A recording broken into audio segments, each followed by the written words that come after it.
for the composting, I'm using this plastic container. You can use any sort of plastic container or any matka, for instance. And all you have to do is drill around 2 to 3 holes at the side and at the bottom. And you can do it using a hot knife or using any other sharp stuff. For an instance, you can reuse any container. I have done it once with the matka, twice actually, and this is my second composter now, which I'm preparing a compost bin, and I'm trying to reuse or upcycle this plastic one.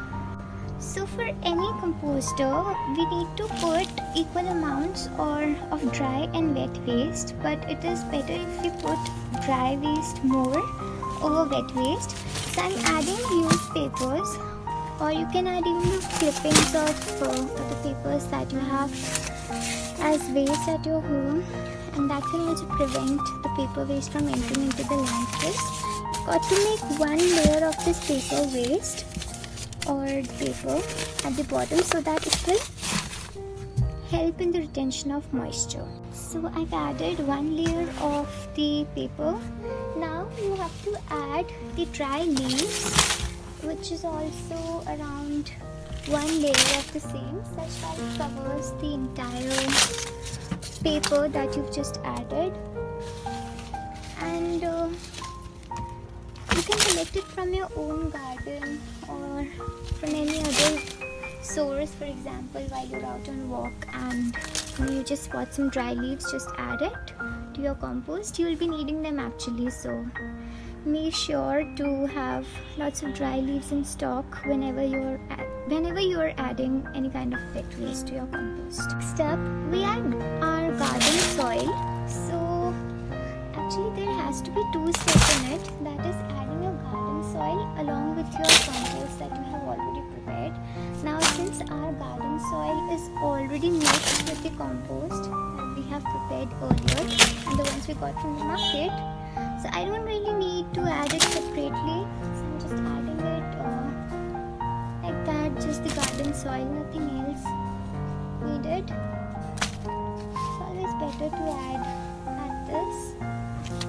So this is one layer of the garden soil.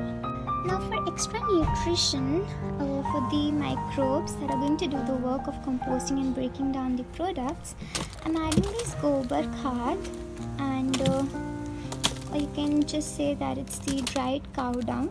It actually helps the microbes in doing their job, that is to break down the food.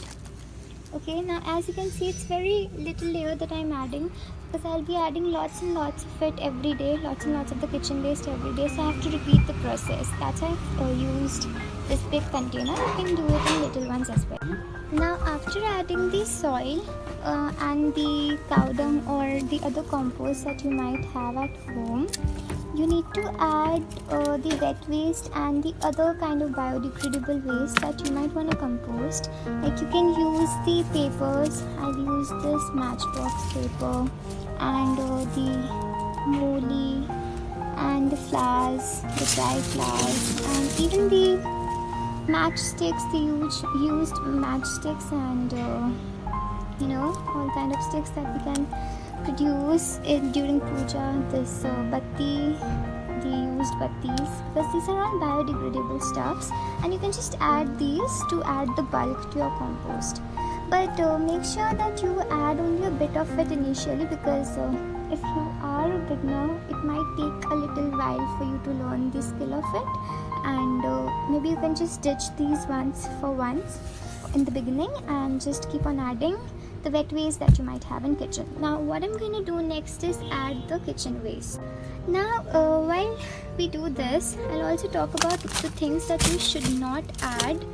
So you cannot add cooked food, okay, and you cannot add any material which might have plastic, or you cannot add hard stiff woods that takes years to biodegrade, and other products, cardboard.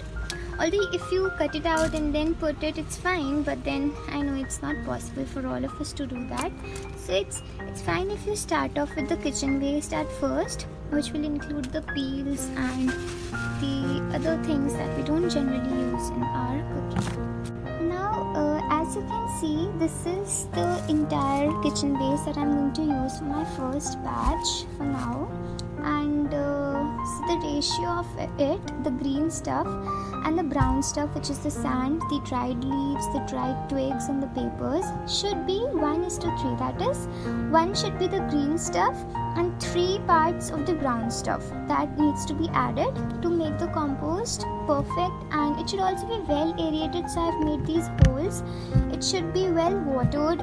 That is, you should not add a lot of water, but you can add a bit of water, that is half glass every day, and you need to toil it every day. That is, give it proper air, give it conditioning, so that the process is more faster. It's faster, better, and easier for you to produce this compost. Now, after we've added the kitchen peels, we'll again add this cow dung, that is to facilitate the process of breaking down the kitchen waste and the biodegradable items. So just break it and add. You can even add the card that you have on top of it. Oops. Okay. Here we go. Add generously because you need to make it well and good enough. Then you need to add soil. Now the best part is that the soil I'm using already has some worms in it, so it will facilitate the process entirely, and it will also help the composting process to be smooth and odorless. Of charge to this so that the microbes have their food. Also adding jaggery water. You just need a piece of jaggery and water for this process. So I don't need to add water now because I've added enough of it. Now I'll just cover it with soil and with dry leaves at the top of it, and then I'll show you. So that is all. You just cover it up with leaves and wet or dry newspaper and keep this box covered, or you can even keep it open. You can keep it under direct sunlight, but if it's raining, try to keep it away from the rains. You don't want it to be too wet or too dry. So make sure you know the composition of it and how it looks, and keep on adding the kitchen waste to it, and then again cover it up with dried leaves or newspapers